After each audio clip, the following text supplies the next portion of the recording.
Dos senadoras de oposición desplegaron esta manta para acusar a las autoridades de negligencia criminal por la muerte a principios de semana de 14 personas en el Hospital del Seguro Social en Tula, Hidalgo. Recordemos que creció considerablemente el caudal del río Tula. Las aguas, según se ha informado, afectaron áreas de máquinas del hospital. Según se ha informado, se produjo un cortocircuito, colapsó la planta de luz de emergencia. Esto provocó que dejaran de funcionar equipos, todo el equipo de oxígeno, y 14 personas murieron. Algunas de ellas estaban intubadas. La dirección del Seguro Social ha dicho que no se les advirtió del riesgo y peligro ante el inexorable desborde de las aguas. Han dicho que se trató de un desastre súbito, pero que sin embargo, y a pesar de que no hubo tiempo para anticiparse, se alcanzaron a aplicar los protocolos, lo que permitió salvar a 48 personas. Se salvaron 48 personas. Zoe Robledo, buenas noches desde el hospital de Tula. ¿Pero qué mató entonces estas 14 personas? ¿Fue la fatalidad, Zoe? Hola, buenas noches. Qué bueno que se puede tener espacio para aclarar algunas cosas. Las 14 personas que lamentablemente fallecieron y que siguen siendo pues una tragedia, una cuestión que genera mucho dolor, no fallecieron de la misma forma ni por las mismas circunstancias. Es importante señalar que cuando empieza a llover aquí en Tula, era una lluvia intensa, era una lluvia voluminosa, pero no era un huracán, no era una cosa como un fenómeno de esa naturaleza, un ciclón, una tromba. Empieza a llover. Aproximadamente a las 11 de la noche, todavía en el hospital no había ninguna evidencia de que pudiera ocurrir una inundación, no había aviso de ninguna naturaleza, y cuando el personal empieza a ver que hay agua en el piso, todo el hospital está en la planta baja, absolutamente todo el hospital, lo que está en la planta alta es la unidad de medicina familiar, empiezan a aplicar un protocolo, y es un protocolo de un triage. Se evalúa rápidamente a los hospitalizados, que en ese momento eran 54, y se empieza a hacer el traslado de estos pacientes a la planta alta. Empiezan con 2 incubadoras con recién nacidos, una paciente de 12 años de una apendicitis. También eso es importante decir, 25 estaban en el área COVID del hospital, es un hospital híbrido, y el resto tenían postoperatorios, crónico-degenerativos y demás.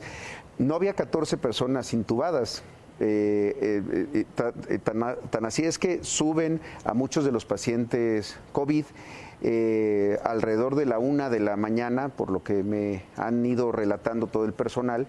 Se corta el suministro eléctrico, entra a la planta de emergencia.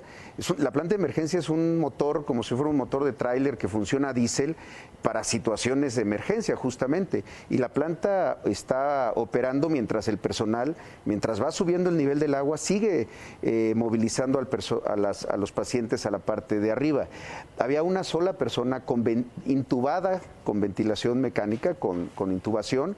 Había otros pacientes, 5 pacientes, tanto con puntas de alto flujo como con CPAP, que es una mascarilla de reservorio, pero que dependen del ventilador, dependen de un aparato que está conectado a la energía eléctrica. Manifiesta el personal que de repente, alrededor de la 1:30, casi las 2 de la mañana, el nivel del agua sigue subiendo. Ya la lluvia había bajado, pero el nivel del agua sube todavía más, y ahí es cuando todos se trasladan a la parte de arriba, cuando colapsa la planta de energía de emergencia. Y colapsa porque quedó abajo del agua en el momento en el que ya entre el lodo y el agua llegaron a estar arriba de 1,70 m.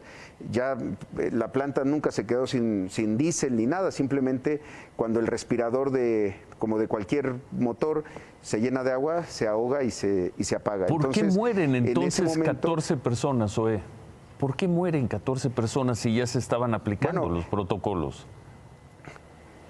Primero porque todos tenían COVID, tenían 61 años, en promedio eran pacientes graves, 6 de ellos que se logran subir a la parte de arriba y con los tanques portátiles de oxígeno que había se conectan y fallecen por las cuestiones inherentes de la enfermedad. 6 más, como mencionaba, fallecen en el momento, 7 más, perdón, fallecen arriba, 6 abajo, que en el momento que se truena la palanca de emergencia, que estuvo funcionando más de hora y media, una persona fallece después de que fue trasladada a Magdalena de las Salinas en helicóptero, y en el traslado de la ambulancia un señor de 85 años que fallece en ese traslado.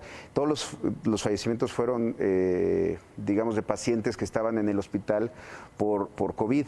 Pero no hubo un ahogamiento, no hubo un asunto de estar bajo el agua, simplemente en el triage quienes estaban con una ventilación mecánica que dependía de la energía eléctrica, el personal sabía que de desconectarlos para subirlos, pues el resultado hubiera sido igualmente fatal. Entonces no los dejaron atrás. Ya en ese momento el agua llegaba al cuello, pues. ¿Qué fue entonces? Que una de esta evacuación se debió haber hecho antes. ¿A qué se refiere con que si la evacuación se hubiera hecho antes? Pues si se hubiera tenido conocimiento que por lo que estaba ocurriendo en otras partes del país, en Ecatepec o en la Ciudad de México y en la propia lluvia aquí en Tula, se iba a incrementar la creciente del río y que se iba a inundar todo Tula, o por lo menos el centro de Tula, en donde se encuentra el hospital, el IMSS hubiera hecho lo que hace todo el tiempo, evacuar. ¿Pero qué falló entonces? Si no hay un aviso previo. ¿La información? Sí, claro, desde luego. La información de Protección Civil, ¿de quién? La información del Centro Nacional de Desastres. Es grave escucharlo en voz del director del Seguro Social, Zoé. Sí, y nosotros entendemos que esta situación puede ocurrir por diferentes razones, porque también quizá con los datos que se tenían en ese momento de Conagua, no se podía prever que iba a haber un incremento de ese nivel, pero ni el personal del hospital, los directivos del hospital, ni la jefatura de prestaciones médicas o la delegación o alguien a nivel central recibió una alerta en el sentido de que venía un desbordamiento del río y una situación de esta naturaleza. Permítame entonces frasearlo de esta manera: de haber tenido la información, ¿esas 14 personas no habrían muerto? Bueno, yo no puedo asegurarlo, pero sí, de haber tenido la información, si hubiera tenido tiempo y oportunidad para evacuar a todos los pacientes del hospital, o por lo menos haber tenido más tiempo para lo que hizo el personal siguiendo el protocolo, que era ponerlos a resguardo en la parte alta. ¿Qué hubiera ocurrido en un traslado? Eso pues es difícil saberlo, pero si se hubiera tenido más tiempo, pues sí, quizás se hubieran evitado defunciones, sin duda. Bien. Los respiradores, me queda la duda, ¿fallaron o no fallaron los respiradores? No fallaron los respiradores. De las 6 personas que estaban dependiendo su respiración de un ventilador, insisto, una sola persona estaba intubada, el resto estaba con ventilación de otra naturaleza. No es que fallaran los ventiladores. Los ventiladores están conectados a la energía eléctrica y tampoco es que fallara la planta de luz de emergencia después del corte del suministro. La planta entró, pero la planta, una vez que tiene agua arriba de 1,70, que está bajo el agua, tampoco puede seguir funcionando y en ese momento se para. ¿No hubo entonces una cadena de negligencias? Pues mira, yo difícilmente puedo ser quien señale eso. Estamos nosotros colaborando con las investigaciones y creemos que tiene que llegarse a la verdad. ¿Cuándo y con cuánto se va a indemnizar a los familiares de las personas que murieron? ¿Cuándo y con cuánto? Primero se tiene que terminar de hacer la parte que corresponde.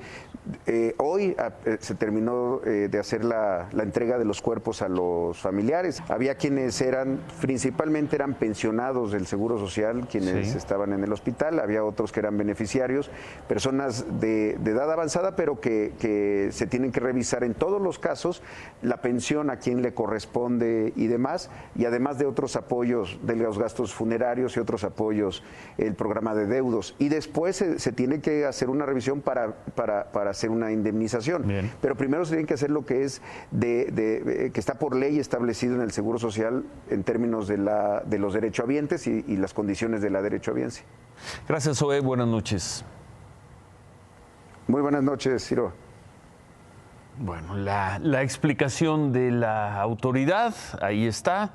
No hay no se puede en este momento determinar, como decía el director del Seguro Social, cuándo y cómo, por cuánto se indemnizará a los familiares, y nos informan también del Seguro Social que tampoco hay posibilidad de fijar una fecha de reapertura de este hospital.